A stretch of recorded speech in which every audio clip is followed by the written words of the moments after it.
का हमारा आरोप जो है तो हम वक्फ का काम कर रहे, तो हमारा आरोप तो सीधा सीधा वक्फ बोर्ड के ऊपर ही है। वक्फ बोर्ड के ऊपर क्यों है? क्योंकि सीओ रहते हुए ये करीता बोल के खोटे लेटर निकाल के जो वक्फ प्रॉपर्टी का काम करने वाले इनके ऊपर खोटे गुने दाखिल कर रहे और सीओ उसमें खामोश बैठ रहे।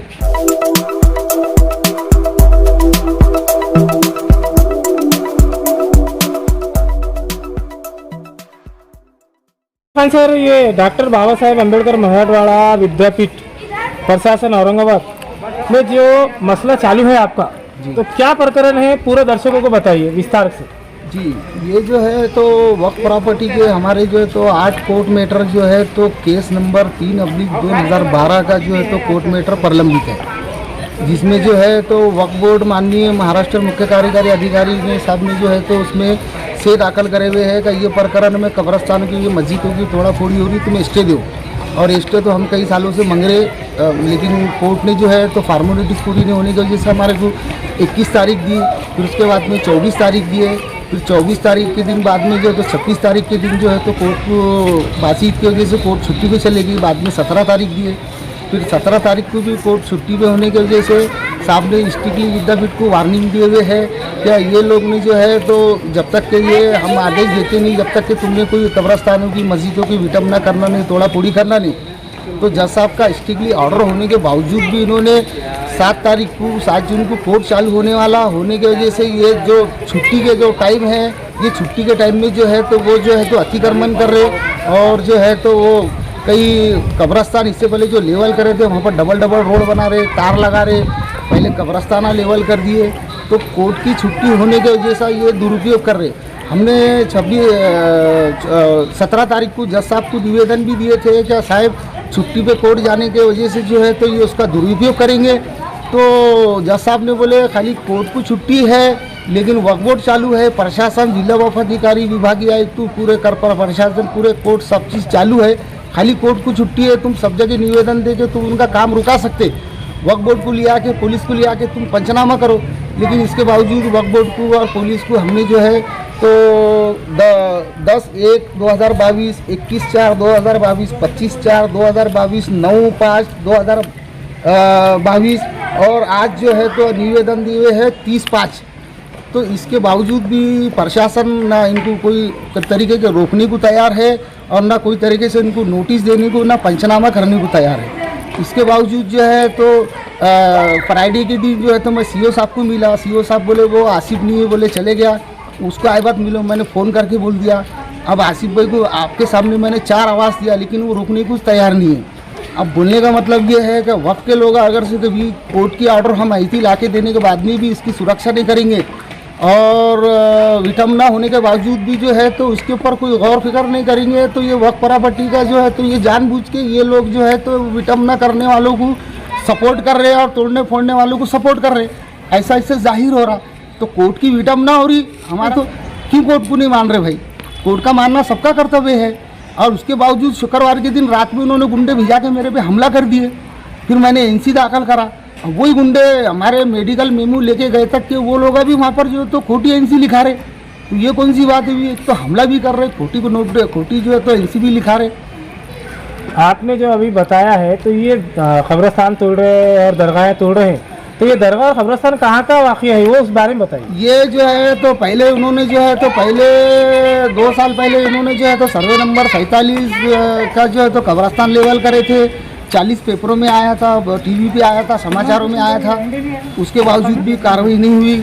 उसके बाद में जो है तो सर्वे नंबर बाजू के उन्होंने जो है तो 25 एकड़ कब्रस्तान लेवल करे, उसकी भी कार्रवाई नहीं हुई। उसके बाद में एक 100 एकड़ का कब्रस्तान उन्होंने लेवल करके साई को दी, उसके ऊपर कार्रवाई नहीं हुई। और 47 का केस तो हमारा खुद चढ़ा। इसके बावजूद विद्यापीठ की दीवार के कंपाउंड वाल के बाहर कुतुबपुरा है, कुतुबपुरे में हमारा जो है तो हजरत महमूद शाह की कंपाउंड वाल परवानगी का लिए हुआ विद्यापीठ वालों ने जो है तो हमारा तोड़े। बाद में हमने बनाने के बाद में फिर उन्होंने नगर सेवक से तोड़ने लगा है कि ये महानगर पालिका की जगह, और वो रोड पे अतिक्रमण करा दिए और रोड का अतिक्रमण आज तक नहीं निकला। हाई कोर्ट से हमने ऑर्डर लेके आ गए 180/61, उसमें जो है तो वक्फ बोर्ड जो है तो 1 नंबर पे सीओ है, 2 नंबर पे पुलिस आयुक्त है, 3 नंबर पे बेगमपुरा पुलिस स्टेशन है, 4 नंबर पे महानगर पालिका है। लेकिन हाई कोर्ट की ऑर्डर कर रही नहीं। हाई कोर्ट की ऑर्डर की अमल बजावनी क्यों नहीं कर रहे भाई? हमारा हाई कोर्ट के बाहर का है क्या? और आरोपिया जो है तो आरोपियों को छूट दे दिए, अतिक्रमण को छूट दे दिए, आरोपिया खोटी तकरार कर रहे उनको छूट दे दिए। आपने अभी जो आरोप लगाया है कि आपने निवेदन दिया है यहाँ सीओ साहब को जी वक्फ बोर्ड में जी और वक्फ बोर्ड के अधिकारी इस काम में अनदेखी कर रहे हैं, तो जी। इसमें क्या जाहिर होता है? वक्फ बोर्ड के अधिकारी के बारे में क्या बोलना चाहिए? वक्फ बोर्ड के अधिकारी के बारे में यही बोलना है क्या ये वेतन खा रहे वक्फ बोर्ड का और काम कर रहे विद्यापीठ का, ये कौन सी बात हो रही भाई? तो वक्फ का तुम पगार खा रहे, वक्फ का वेतन ले रहे, तो वक्फ का काम करना इनका कर्तव्य है। ये तो हर एक मुसलमान का फर्ज है, लेकिन इनका सबसे ज़्यादा फर्ज है, जबकि ये वेतन उठा रहे हैं, इनके बाल बच्चे खा रहे हैं इसके ऊपर, तो इनका तो सबसे बड़ा कर्तव्य है। अब आपके सामने मैंने कितने वो अधिकारियों को आवाज़ दिया और रुकने को भी तैयार नहीं है, तो ऐसे अधिकारियों को जो है तो इनके ऊपर पकड़ नहीं है सीओ साहब की, इनके ऊपर पकड़ होना, तो पकड़ नहीं होने की वजह से हो रहा सब ये। अब बोलने का ये मतलब है कि भाई कोर्ट में जेरे नकद है। अब गेट के पास में मददगार साहब की दरगाह है, उसका कब्रस्तान उन्होंने जो है तो 10/1/2022 को उन्होंने लेवल करे, इंटरनेशनल मीडिया में आया, ETV उर्दू HDM ऐसा कई समाचारों में आया।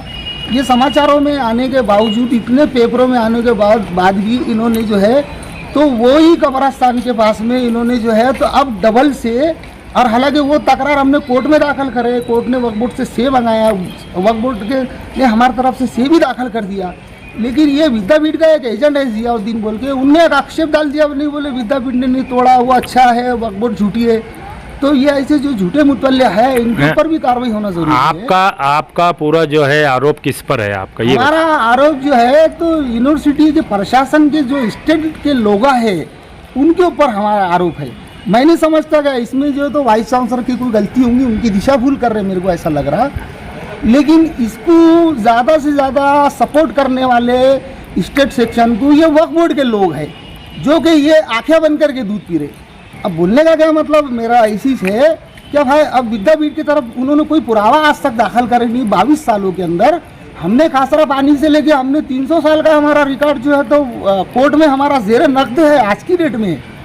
इसके बावजूद भी दरगाह का हमारे 7/12 भी आज की डेट में 7/12 भी हमारे नाम पे है, रजिस्ट्रेशन हमारे नाम पे है, इसके बावजूद भी जो है तो ये लोग जो है अनदेखी करके अतिक्रमण वालों को सपोर्ट कर रहे, तो ये बात बड़ी गलत हुई। अहमद खान साहब, आखिरी सवाल है आपसे जी। अभी वक्फ बोर्ड में जो बोर्ड ऑफ डायरेक्टर बनाए गए हैं जी, और बहुत सुलझे हुए डायरेक्टर बनाए गए, जैसे अपने खासदार इम्तियाज जलील साहब हैं, हाँ। खासदार मोहतरमा फौजिया खान मैडम भी है और दूसरे जिम्मेदार भी है, हाँ। जिम्मेदारान भी है, हाँ। तो क्या आपने कभी इन जिम्मेदार लोगों से मुलाकात करने की कोशिश की? देखिए, हमने 19/5/2022 की जो है तो हमने ये तमाम जितने भी वरिष्ठ अधिकारी है, विभागीय आयुक्त तो माननीय जिला अधिकारी, माननीय प्रशासन महानगर पालिका विभागीय आयुक्त और MP इम्तियाज जलील साहब के पास में भी ये कॉपी दिए हुए है, और तमाम मेंबरों के पास में भी इससे पहले हमने कई दिए हुए। तो क्या जवाब आया उनको? इनसे कोई जवाब नहीं आता। ये जो है तो एक मैंने जो है तो इनको दे दे के मैं तो थका, मेरे पास में ओसी है, इम्तियाज जलील साहब के पास में भी मैं गया तो बोले साहब गऊ गए हुए है, नंबर दे, बोले तो नंबर देते नहीं, और वो उड़ा उड़ी के उत्तर दे के वहाँ के भी ऐसे है वो लोग भिजा दे रहे। अब इनके पास में जाना कि अब हमने यहाँ पर काम रुकाना तो हमारे ऊपर हमले हो रहे। इससे पहले अभी विद्यापीठ प्रशासन की वजह से इन्होंने जो है तो मेरा हाई कोर्ट में स्टे 50-29 रहते हुए तोड़ के लोगों को वहाँ बिठा दिए, और वही लोगों की तकरार जो पुलिस आयुक्त अमितेश कुमार ने उनके ऊपर FIR करने का आदेश दिया हुआ है। साहब पुलिस आयुक्त से बेगमपुरा पुलिस स्टेशन 2 किलोमीटर है साहब, सिर्फ 2 किलोमीटर। तो वहाँ से ऑर्डर निकल रहा जिसमें मैं फरियादी है, और वो ऑर्डर पुलिस स्टेशन में आने के बाद में वही ऑर्डर का उल्लेख करके इन्होंने फरियादी को आरोपी बता दे रहे और जेल को भिजा दे रहे, और दूसरा जो आरोपिया है उनके नाम के गुने हमको बता के हमको हाथ पार कर दे रहे। अच्छा, हमको हाथ पार करने के बाद अंदर की 10-12 मस्जिदें गायब कर डाले इन्होंने। फिर यही प्रकरण के अंदर माननीय राज्य आयोग ने प्रशासन के इनके ऊपर 5-5 हज़ार के 9 दंड करवाए। फिर हमने हाईकोर्ट में रीट दाखिल करे 180/61। क्या इन्होंने जो है तो जो फरियादी को आरोपी जो बनाया, इसके अंदर ये काजी मिसबाउद्दीन ये विद्यापीठ का एजेंट है, और इन्हें आरोपियों को बचाने के वास्ते में इनने CO का और पुलिस आयुक्त का आदेश का दुरुपयोग करके खोटा पत्र निकाला, लेटर निकाला अहमद खान पे गुना दाखिल करने बाबत, और संदर्भ में पुलिस आयुक्त का आदेश लगा दिया, और CO की साइन नहीं लिया, और CO को मालूम भी नहीं है, वो हबीब फकी एक है उसकी साइन से इन्होंने ऑर्डर निकाल दिए। अच्छा, पुलिस स्टेशन के अंदर जब गुना दाखिल हो रहा है तो पत्र के नीचे जो आदेश है वो आदेश का उल्लेख हो रहा, तो आदेश में मैं फरियादी ये नहीं दिख रहा इनको, ये इनको सब दिख रहा, सब कर रहे हैं। लेकिन सब क्या है मालूम है क्या, ये रिश्वत खा के जो है ना, ये रिश्वत खा के क़यामत को जल्दी बुलाने के चक्कर में। आपका नाम बोल दीजिए। नहीं, आपका जो है सीधा सीधा पूरा आरोप किस पर आपका है ये बताइए। हमारा आरोप तो जो प्रशासन के अंदर अधिकारी है उनके ऊपर तो है ही, क्योंकि ये पगार काहे की ले रहे, लोगों की सुरक्षा की पगार ले रहे। इसके बावजूद जो जो जो जो लोग कानून की विडंबना करके कब्रें तोड़ रहे, मस्जिदा तोड़ रहे, कब्रस्तान गायब कर रहे, अतिक्रमण कर रहे, वो तो एक नंबर के आरोपी तो है ही। लेकिन इनको सपोर्ट करने वाले जो अधिकारी है, जो फाइलों को दबा दे रहे, दफ्तरी फाइल कर दे रहे। अब हाई कोर्ट की आदेश मैंने पुलिस आयुक्त साथ, हमारा आरोप जो है ना, सीधा सीधा हमारा आरोप जो है, तो हम वक्फ का काम कर रहे, तो हमारा आरोप तो सीधा सीधा वक्फ बोर्ड के ऊपर ही है। वक्फ बोर्ड के ऊपर क्यों है, क्योंकि सीओ रहते हुए ये करीता बोल के खोटे लेटर निकाल के जो वक्फ प्रॉपर्टी का काम करने वाले इनके ऊपर खोटे गुने दाखिल कर रहे, और सीओ उसमें खामोश बैठ रहे। ऐसे कम से कम इन्होंने कितने जनों पे गुने दाखिल कर दी। जब गुना दाखिल करने की प्रोसीडिंग ऐसी है कि सीओ साहब का अप्रूवल होने के बाद में लीगल स्टैंड, लीगल उनके जो वकील है उनका ओपिनियन होना, उसके बाद में गुना दाखिल होना। पुलिस स्टेशन की भी ऐसी प्रोसीडिंग है कि अब डीसीपी माननीय पुलिस आयुक्त का अप्रूवल होना, बाद में गुना दाखिल होना। इनके करीता बोल के खोटे पत्र निकाल के जो है तो इन्होंने दिशा भूल कर रहे, वरिष्ठों का वो आदेशों का उल्लंघन कर रहे। इनको बोलने वाला कोई नहीं है और इनके ऊपर पकड़ नहीं है। आपका नाम बोल दीजिए। मेरा नाम अहमद खान करीम खान, और याचिकाकर्ता 3/2012 में 22 साल से विद्यापीठ के विरुद्ध में लड़ रहा, और ऊपर वाले के करम से मैंने पूरे अभी तक केस जीत लिया हूँ। और तकरीबन जो है तो हमारा जो है तो उसमें क्रॉस भी हो चुका है, क्रॉस के अंदर भी जो है तो उन्होंने हार चुके हैं। लेकिन ये सब जो है तो जो एजेंडा लगे हुए हैं, जो एजेंडा दिशा भूल कर रहे, उसके वजह से जो है तो ये सब विटंबना हो रही।